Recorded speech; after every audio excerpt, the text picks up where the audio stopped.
Bom, eu sei que meu canal não é disso e provavelmente esse vídeo vai mal, mas... Oi, tudo bem? Eu já vim falar de um jogo que vai completar 10 anos de existência e que é muito especial pra mim e me marcou muito, que nem foi com Minecraft, e eu tô falando de Five Nights at Freddy's.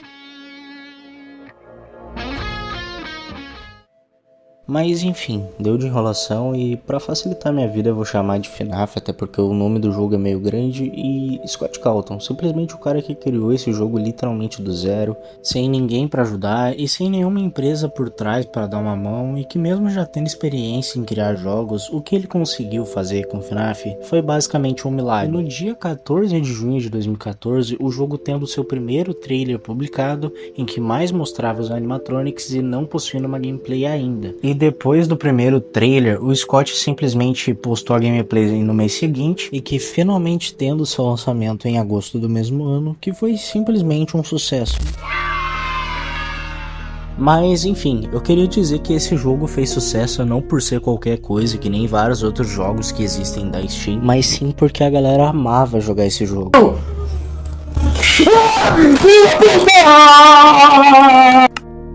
Na verdade, nem todos. Mas já no começo de FNAF era um jogo que deixava muitas coisas em abertas, que se tornaram várias teorias que eu simplesmente amava acompanhar. Também tinha as músicas que eram muito boas, que ajudaram o jogo a crescer. Uma música que é muito famosa e conhecida pela comunidade é It's Been So Long, que além de ser uma das melhores que a comunidade já fez, ela literalmente teve 300 milhões de views. E isso, cara, que a gente não tá falando de um jogo que era feito por uma empresa gigante, com marketing gigantesco, não, era simplesmente só uma pessoa fazendo o jogo. Mas vamos voltar pro tópico Scott, que eu queria ressaltar o quanto ele não parou de trabalhar enquanto seu jogo não ficasse marcado. E depois do primeiro jogo, que inovou na cena em geral, até porque não existia um jogo tipo FNAF naquela época, que tinha uma gameplay muito boa, e também porque era uma gameplay muito dinâmica, e tinha uma ambientação muito boa. Se você ficasse parado com as portas trancadas, do nada você recebia um It's Me na tela. Você podia ouvir os gemidos da Tico, do Bonnie, absolutamente do nada. E é óbvio que sem essas adições na ambientação, o FNAF obviamente não seria a mesma coisa. E com o sucesso do primeiro jogo, que gerou um hype astronômico, foi aí que apenas 4 meses depois foi lançada a sua continuação, que conseguiu uma coisa que a Ubisoft não consegue, que é inovar. Bom, aqui no segundo jogo, o Scott simplesmente adicionou vários animatronics, e quando eu digo vários, é vários mesmo. E ele também lançou mecânicas novas, né? Como por exemplo dar corda na Puppet, que deixava o jogo ainda mais difícil, porque enquanto você tinha que lidar com um MCU de animatronics, você tinha que dar corda nessa porra dessa caixa. Aqui a gente tinha a máscara de Flash, e com ela a gente enganava os animatronics, e era uma mecânica que deixava o jogo muito mais dinâmico. E esse é um dos motivos do FNAF 2 ter envelhecido melhor que o primeiro jogo, porque o ambiente do primeiro jogo é algo que não deixava o jogo chato. Aqui tínhamos os minigames, que cada noite que passava você liberava um minigame que tinha a função de conectar com alguma coisa da história, mas não era algo jogado na sua cara, mas sim era algo para você saber interpretar. Vai do que você quiser acreditar que vai ser a história do jogo. E pra mim, pelo menos na primeira era Scott Cawthon, essa foi a principal função que definiu o FNAF para o que ele é hoje em dia, e que carrega o próximo jogo da franquia, que é o FNAF 3. Always come back. Meses depois do segundo jogo, em março de 2015, era lançado o FNAF 3, que ao contrário do segundo jogo, a gente enfrentava só um animatronic, que era o Springtrap. Mesmo eu não gostando muito do terceiro jogo, e o Scott naquela época tendo lançado vários jogos um atrás do outro, algo que nunca piorou foi o ambiente e o cenário de seus jogos, e que por sinal é bem feito. A ideia de uma pizzaria abandonada, depressiva e bem retratada, isso pode até representar o estado físico e emocional do William Afton, até porque o William, ele morreu lá em 93 no FNAF 1, e aqui o FNAF 3 se passa em 2023, então tipo faz mais de 20 anos que ele tá dentro desse traje.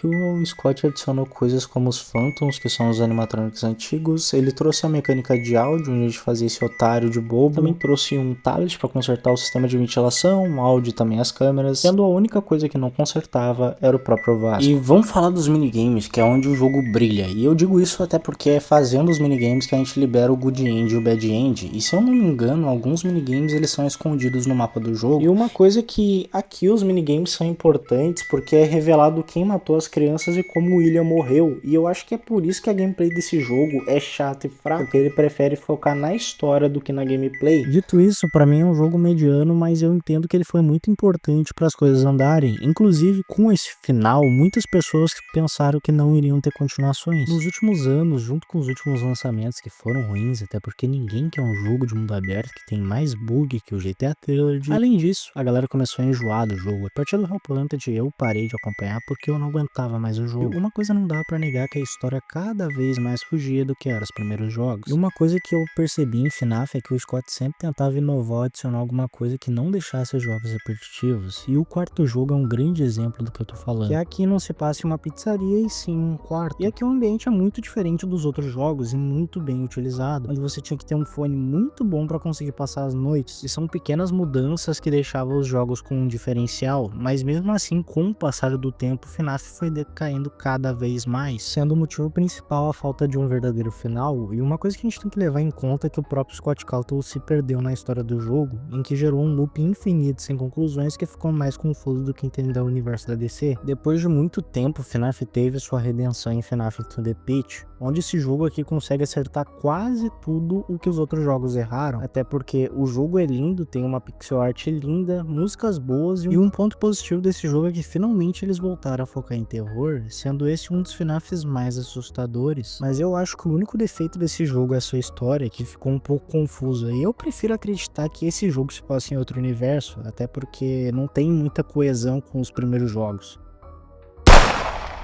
Mas enfim, eu espero que vocês tenham gostado desse vídeo. E sim, esse vídeo é um teste, basicamente. Eu só quis compartilhar o como foi especial pra mim esse jogo, sabe? Essa franquia foi especial pra mim, tanto como foi com Minecraft. Mas é isso, muito obrigado por ter me ouvido até aqui e falou!